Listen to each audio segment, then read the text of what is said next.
राहुल गांधी ने एक बार फिर विदेश में संघ को लेकर जहर उगला है। राहुल ने आरएसएस को फासिस्ट संगठन बताया है। वर्जीनिया में एक कार्यक्रम में भारतीय प्रवासियों से बातचीत करते हुए कांग्रेस नेता ने कहा, आरएसएस कह रहा है कि कुछ राज्य, भाषाएं, धर्म और समुदाय दूसरों से कमतर हैं। इसी बात को लेकर लड़ाई है। हमारा मानना है आप सभी का अपना इतिहास, परंपरा और भाषा है। उनमें से हर एक उतनी ही महत्वपूर्ण है जितनी कोई अन्य। अगर कोई आपसे कहे कि आप तमिल नहीं बोल सकते तो आप क्या करेंगे? आपको कैसा लगेगा? आप कैसे प्रतिक्रियाएं देंगे? यही आरएसएस की विचारधारा है कि तमिल, मराठी, बंगाली, मणिपुरी सभी निम्नतर भाषाएं हैं।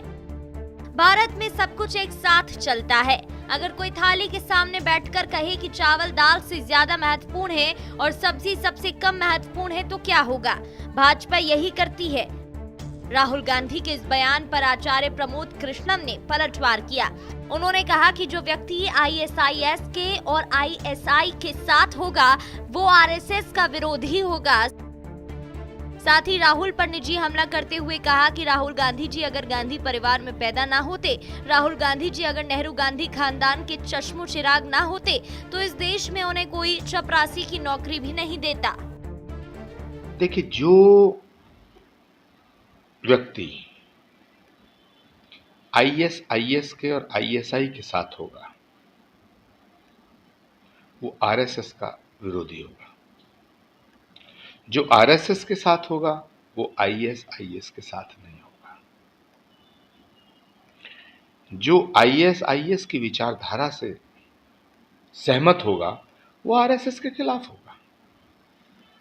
तो राहुल गांधी जी को ये स्पष्ट करना चाहिए कि क्या वो आईएसआईएस की विचारधारा के साथ है?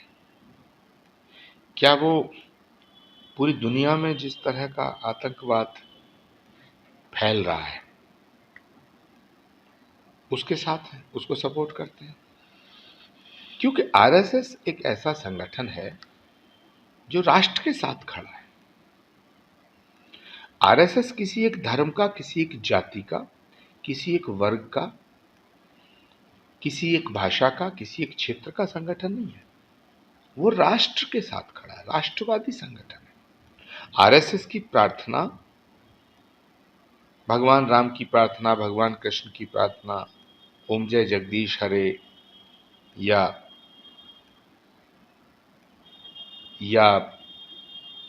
नमामि शमीशान निर्वाण रूपम विभुम व्यापकम ब्रह्म वेद स्वरूपम, ये नहीं है।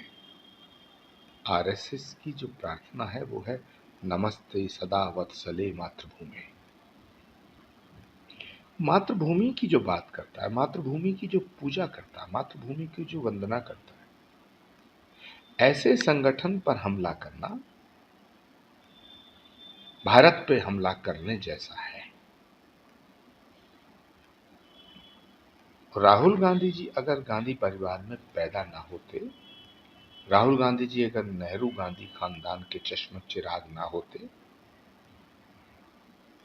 तो इस देश में उन्हें कोई चपरासी की नौकरी भी नहीं देता। ये पहला मौका नहीं है जब राहुल गांधी की विदेश यात्रा के दौरान उनके बयानों पर विवाद खड़ा हुआ हो। उनके पिछले कुछ वर्षों में विदेश यात्राएं विवादों में रही हैं। मई 2022 में ब्रिटेन दौरे के दौरान उन्होंने सीबीआई और ईडी का हवाला देते हुए भारत सरकार की तुलना पाकिस्तान से की थी। दिसंबर 2020 में इटली दौरे पर गए थे जब कांग्रेस का स्थापना दिवस मनाया जा रहा था, लेकिन वो शामिल नहीं हुए और इस पर भी विवाद हुआ।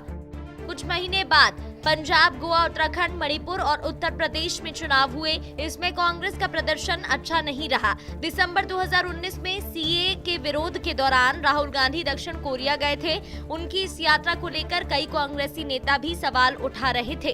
अक्टूबर 2019 में हरियाणा और महाराष्ट्र चुनाव से केवल 15 दिन पहले कंबोडिया चले गए थे। बीजेपी ने तब कहा था कि वो पर्सनल टूर पर बैंकॉक गए हैं। राहुल गांधी का हालिया अमेरिका दौरा खासा चर्चा का विषय बना हुआ है, क्योंकि वो इस बार नेता प्रतिपक्ष बनने के बाद पहली बार विदेश दौरे पर है।